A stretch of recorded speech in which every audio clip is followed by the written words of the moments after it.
West Indian bowlers ने तारीख बदल दी। पाकिस्तान को 34 साल बाद वेस्ट इंडीज के हाथों शर्मनाक शिकस्त। 202 रन्स के बड़े मार्जिन से हारकर सीरीज भी वेस्ट इंडीज की झोली में डाल दी। मेजबानों के बल्लेबाजों ने पाकिस्तानी बॉलिंग को मजाक बना दिया। आखिरी 7 ओवर्स में 94 रन्स बना डाले और 295 रन्स का हदफ दे दिया। कप्तान शाय होप की शानदार सेंचुरी, नसीम शाह और इब्रार अहमद की 2-2 विकेटें। हदफ के ताक़ुब में पाकिस्तानी बैटिंग रेत की दीवार साबित हुई। पूरी टीम मिलकर भी 100 रन्स न बना सकी। 92 रन्स पर ढेर हो गई। साइम अयूब, अब्दुल्ला शफीक और मोहम्मद रिजवान बगैर खाता खोले पवेलियन लौटे। बाबर आजम भी डबल फिगर में दाखिल न हो सके। सलमान अली आगा 30 रन्स बनाकर टॉप स्कोरर रहे।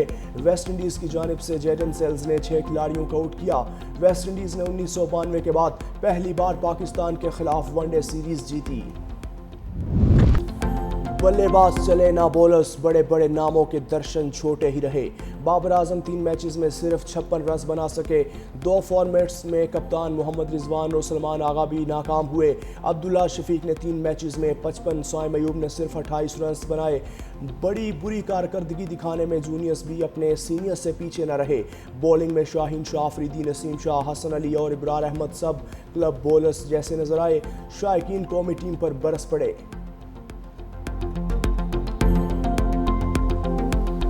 पाकिस्तान की जो कारकर्दगी है वो बड़ी मायूसकुन रही।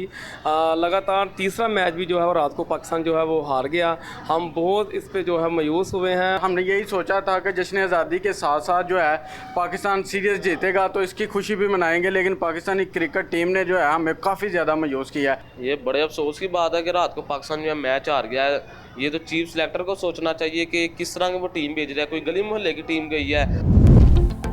अमरीकी महकमा खारजा की एक बार फिर पाक भारत जंग में सदर ट्रंप की सालसी की तस्दीक। तर्जुमान टैमी ब्रूस के मुताबिक सदर, नायब सदर और वज़ीर खारजा ने फरीकैन को मेज़ पर लाने की भरपूर कोशिश की ताकि पाक भारत तनाज़ात का पायदार हल निकाल सकें। सदर ट्रंप सबसे बात करना चाहते हैं, वो इख्तलाफात ख़त्म करके फरीकैन को साथ ला सकते हैं। अमरीका के पाकिस्तान और भारत दोनों के साथ ताल्लुकात अब भी मुस्तहकम हैं, जो मुस्बत अलामत है।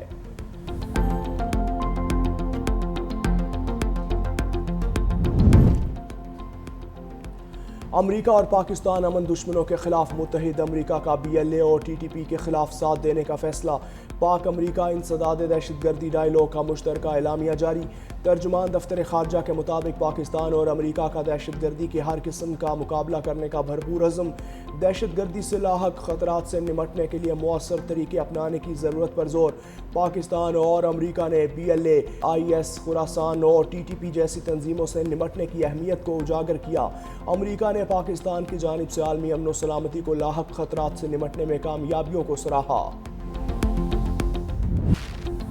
और भारत ने दोबारा जारहियत की तो ऐसा जवाब देंगे कि कानों को हाथ लगाएगा। वज़ीर आज़म शहबाज शरीफ की मोदी सरकार को वार्निंग। तकरीब से खिताब में कहा, पाकिस्तान ने भारत का गुरूर खाक में मिला दिया। अफवाज पाकिस्तान ने भारत को जो कारी ज़रब लगाई वो उसे याद रहेगी।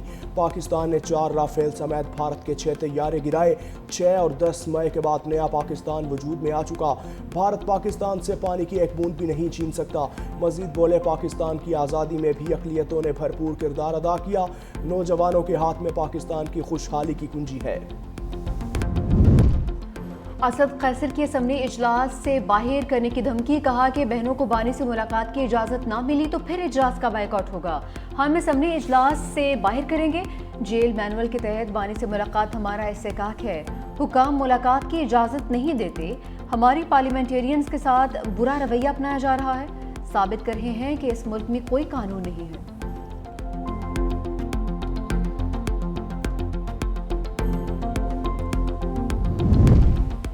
अली जफर का अपोजिशन लीडर्स की नाअहली पर एतराज़। कहा कि आइन के तहत ट्रायल कोर्ट के फैसले पर नाअहली नहीं होती, हतमी फैसले के बाद ही नाअहली हो सकती है। इलेक्शन कमीशन आज़ाद नहीं, जानेदार है। फेयर ट्रायल कहाँ गया? कौन सी इमरजेंसी थी जिस पर नाअहल किया गया?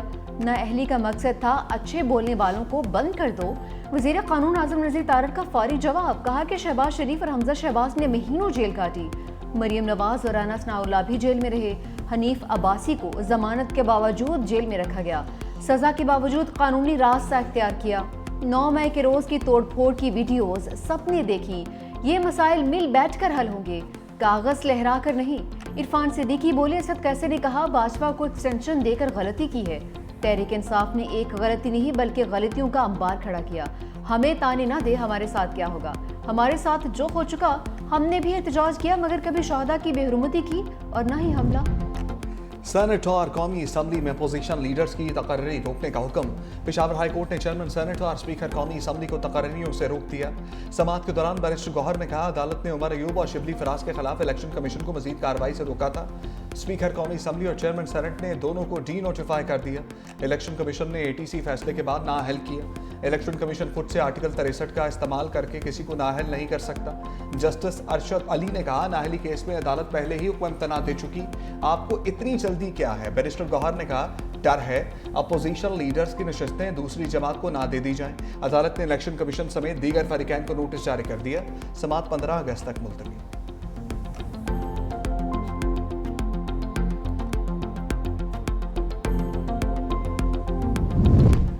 आजकल अहल और नाअहली का जुमा बाजार लगा हुआ है। बैरिस्टर गौहर की कड़ी तनकीद, कहा कि हमारे खिलाफ साजिश के तहत जुल्म हो रहा है। अवाम के मैंडेट को अहमियत नहीं दी जाएगी तो मुल्क किसी और जानिब जा सकता है। रातों रात नोटिफिकेशन से MNA को डीसीट किया गया। दहशतगर्दी के खिलाफ कार्रवाई करना सूबाई और वफाकी दोनों हुकूमतों का काम है।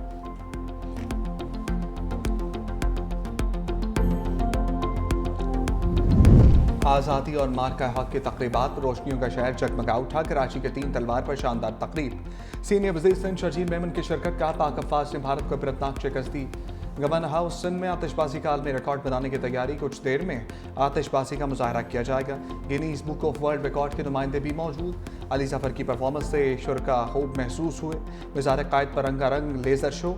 मुस्लिम लीग का क़याम। सर सैयद अहमद खान की जिद्दोजहद की अक्कासी। अल्लामा मोहम्मद इकबाल के ख्वाब की ताबीर और बारी पाकिस्तान की लाजवाल कोशिशों को भी पेश किया गया।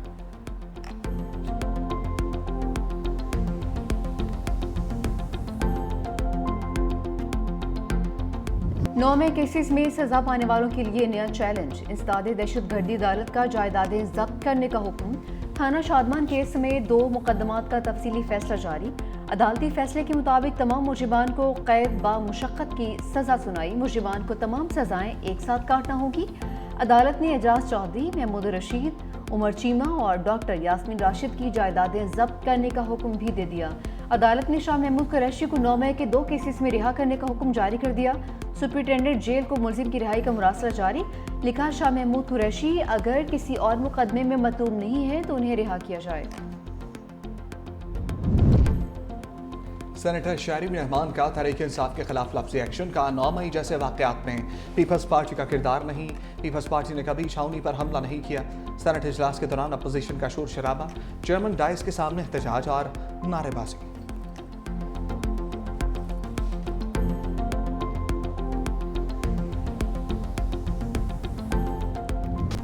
गिलगित में अचानक सैलाबी वेला आने से जान के लाले पड़ गए। वाटर चैनल पर काम करने वाले 50 मजदूरों ने भागकर जान बचाई। तरहुंजा फिर बिफर गया। गुलमट और गोजाल के मुकाम पर सैलाबी रेणु से दोबारा तबाही। वाटर चैनल्स और मकानात को नुकसान पहुंचा। पहाड़ी पत्थर शारा रेशम पर गिरते रहे। बल्तिस्तान के इलाके शिगर में सैलाब। ज़रई अराजी और दरख्त बह गए। हुंजा के मुकाम पर शारा रेशम ब्लॉक हो गई जिससे मुसाफिर फंस गए।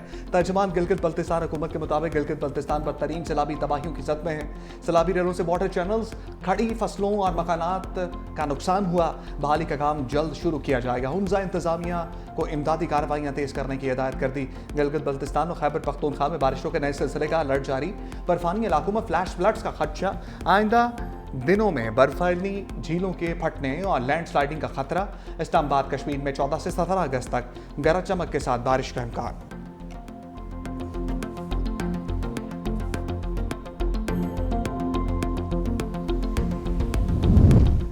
भारत ने बगैर इतला के दरियाए सतलुज में सैलाबी रेला छोड़ दिया। गंडा सिंह के मकाम पर निचले दर्जे का सैलाब। फसलें ज़ेरियाब। कई मकामात पर बंद टूट गए। जफरवाद नाला डेक में तोगयानी। हंजली के मकाम पर पुल बैठ गया। पुल की बिगड़ती सूरत हाल देखकर मकामी इंतजामिया मुतहरिक। जफरवाल से सियालकोट तक ट्रैफिक मुकम्मल बंद। पसूर मंदीपुर के करीब नाला डेक का बंद टूटा। पानी करीबी जरी ज़मीनों में दाखिल। इस्लामाबाद और लाहौर में कहीं तेज़ और कहीं हल्की बारिश हुई।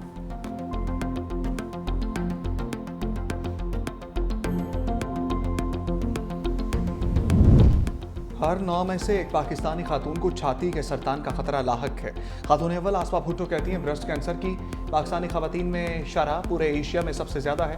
ताख़ीर से तशख़ीस की वजह से हर साल हज़ारों जानें ज़ाया हो जाती हैं।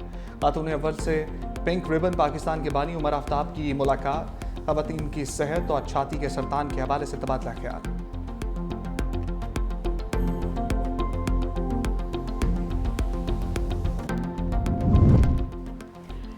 शर्जील मेमन की पीपल्स पार्टी रहनुमा फरियाल तालपुर से मुलाकात, सूबे में खवातीन के लिए शुरू की जाने वाली पिंक स्कूटीज़ के मंसूबे पर तफसीली तबादला ख्याल।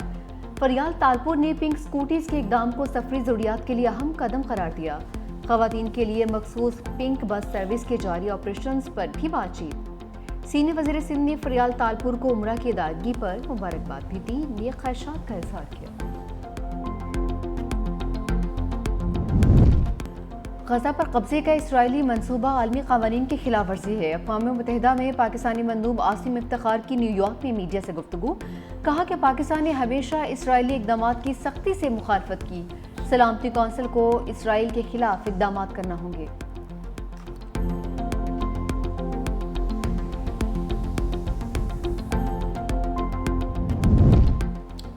गजा में सिहोनी फौज ने इंसानियत के परखचे उड़ा दिए। मजीद 100 फ़लस्तीनियों को अब भी नींद सुला दिया। इमदाद के मुतलाशी 31 फ़लस्तीनी भी शामिल। गज़ाए किल्लत से अमात 227 हो गई, 103 मासूम बच्चे भी शामिल। गजा मीडिया ऑफिस के मुताबिक इसराइल गजा में इंसानी इमदाद के दाखिले की इजाज़त नहीं दे रहा।